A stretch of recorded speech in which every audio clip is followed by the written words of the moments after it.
All right, everyone. Welcome to today's charting session.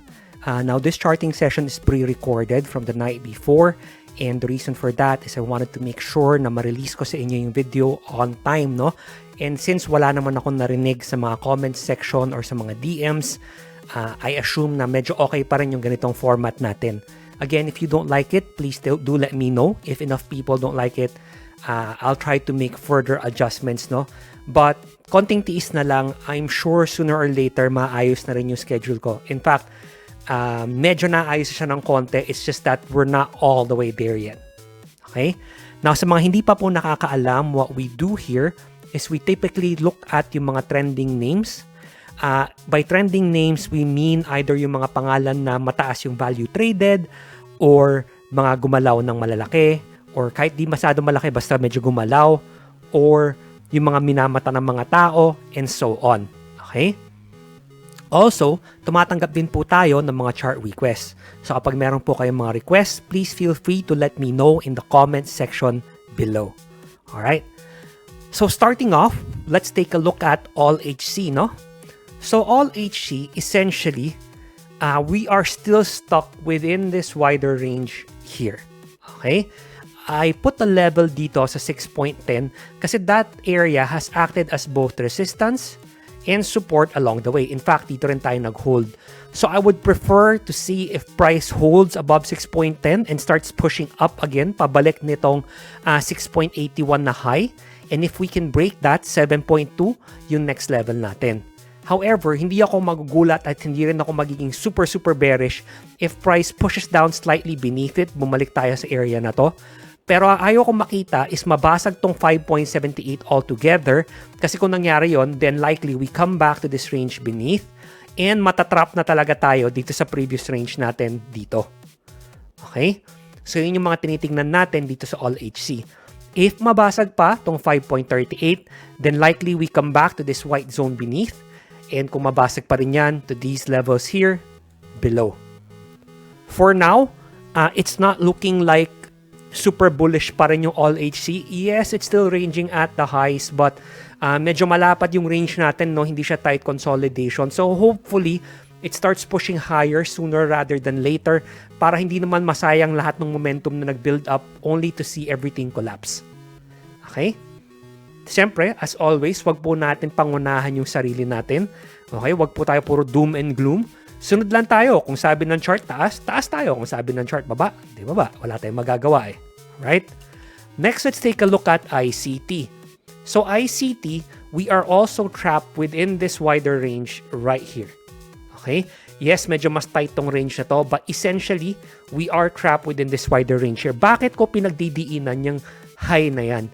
Kasi you need to imagine na kahit na mabasag tong 204 na area ulit, hindi pa rin naman talaga magiging super bullish yung itsura ng chart eh. Kasi resistance is going to be right there, right above it, di ba? So it's not something to be super excited about just yet. Now, etong 190, kung mapapansin nyo, etong area na to, yan yung nag-act as support here, resistance there, support, no?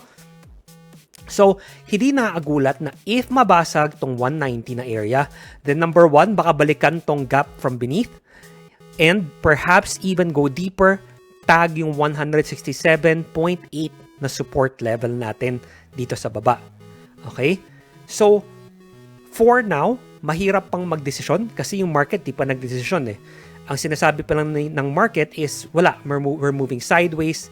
While yes, we are moving sideways dito sa taas, we can still go either way. We could break to the downside, still trap within this larger range here, seek out support beneath, or we can break up here, again, still trap within this larger range hanggang mabasag tong 213.6.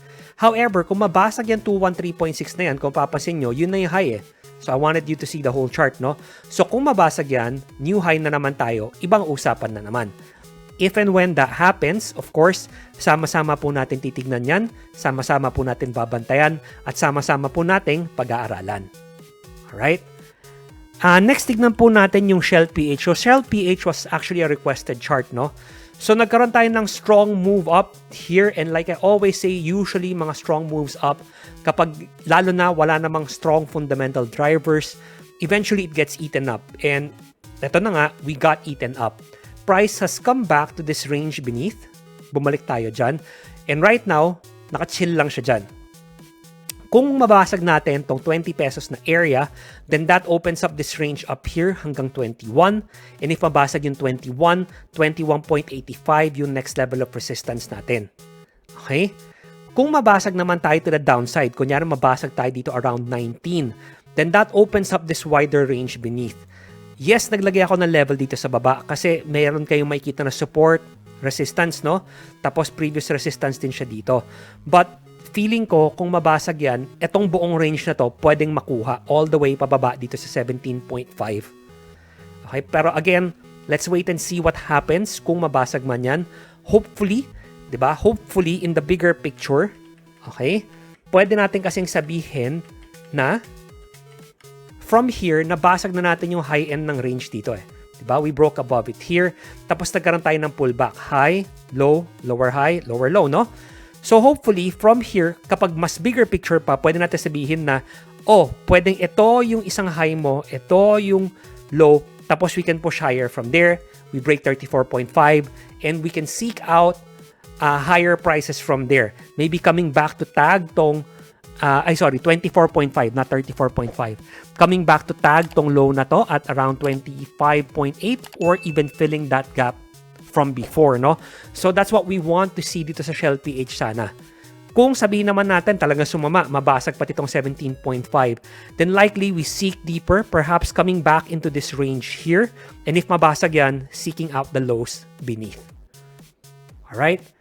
Next, tignan po natin ang ALLDY, which is also a requested chart. Okay. So, for this one, I'm not gonna go down to the 30 minutes chart because what I want to say, kita na dito sa daily chart eh. First and foremost, we are trapped within this range here. So that's from 55 hanggang 67, no? That's not to say that the entire range is tradable. Meaning kapag bumili, pag nag-55, kailangan buy ka agad. Tapos target 67. That's not to say that. Kasi syempre, meron pa rin naman tayong mga untog na nakikita along the way, no? So, hindi porket ito yung range as of right now, ibig sabihin yan na talaga yung trading range natin. Kailangan pa mas magbuo ng structure. I want to see what price does from here. But for now, okay, tentatively lang, hanggang hindi pa nabubuo yung structure na yon, hanggang di natin nare-reclaim yung 60, I think it's safe to say that we need to be more bearish than bullish in our approach dito sa ALLDY. After all, we are trading beneath the IPO price, no? Biriin nyo, from 60, 90, tapos nag-110, tapos binalikan niya all the way, kainin lang, basagin yung beneath IPO price. That's never a good thing. Okay? Ito pa nga lang yung pagbaba, not a good thing na eh. Pero for price to just start trading beneath IPO price is not fun. Also, kung titignan nyo yung structure, diba? High, low, lower high, lower low, diba? Lower low, lower high, and so on, no? So, tinitingnan natin from here, can we break above 67? If we can break above 67, then that opens up this range here hanggang 73. Pagka ganon, parang nagkaroon tayo ng some type of reversal, no? For now, kasi di pa natin masabi. We could still break beneath 55 and form a lower low, tapos magpatuloy lang yung downtrend. So, for now, for me, exercise patience, nood-nood po muna, tignan natin what it does, then saka tayo po magdesisyon. And then finally, let's take a look at dito. Alright? So yung dito, ang nangyari today was it came back and filled that gap, no? Itong gap na to, na-fill na niya. Nauntog tayo around that area, tapos nag-hold tayo again around that area. Prior to that, price was trading very, very close do sa SRO price niya of 4.88. Diba? Today lang yung bigla tayong tumulak to the upside. However, before we get too excited, we do need to understand and accept that we are trading right at resistance. We weren't able to break it. Diba? For me, again, if we can break and hold above tong 5.44, that opens up this trading range here hanggang 6.24. But dahil medyo choppy tayo from before, odds are it's not gonna be an easy trade. Okay? Of course, I could always be wrong. Basag, diretso lang 6.24 tumuloy, no? And if so, then we'll reassess yung situation by then. But for now, untog pa tayo sa resistance. We're looking to see if we can break above it. And if we can, then that opens up this area above. If, however, we roll over from here and break beneath 4.8, then we might seek lower. Okay? Pwede tayong bumalik dito around 4.2, tapos 3.9 after, then 3.5. Okay? Now, the other reason why I wanted to look at dito is to point out that essentially, ito pa rin yung larger trading range natin. So, essentially, dito lang nag-range siya sandali, hindi siya technically nag-breakout pa from the larger range. Okay, ayaw ko lang na sobra tayong ma-excite for no reason, tapos malulungkot lang tayo in the end, no?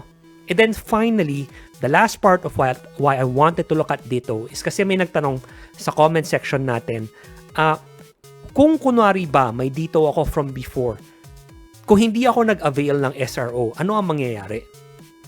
So to answer that question, yung SRO kasi essentially, ang purpose niyan dapat, aside from raising money, is to reward yung mga shareholders by allowing them to purchase stocks at a lower price.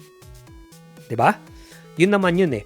So, kung shareholder ka ng dito from before and you don't opt to avail of nung SRO, then kung nagkaroon tayo ng price adjustment after, hindi bababa yung average mo dahil nga hindi ka nag-avail ng SRO. Hindi mo in-avail yung quote-unquote lower price. However, that being said, a lot of the people na nagte-trade bago, kasi diba, nagkaroon tayo ng pandemic and a lot of people got more interested in trading. And yung SRO na nakita nila was ASEN. And because of ASEN, nagkaroon tayo kaagad ng bias na basta SRO, it must be good, lilipad yan.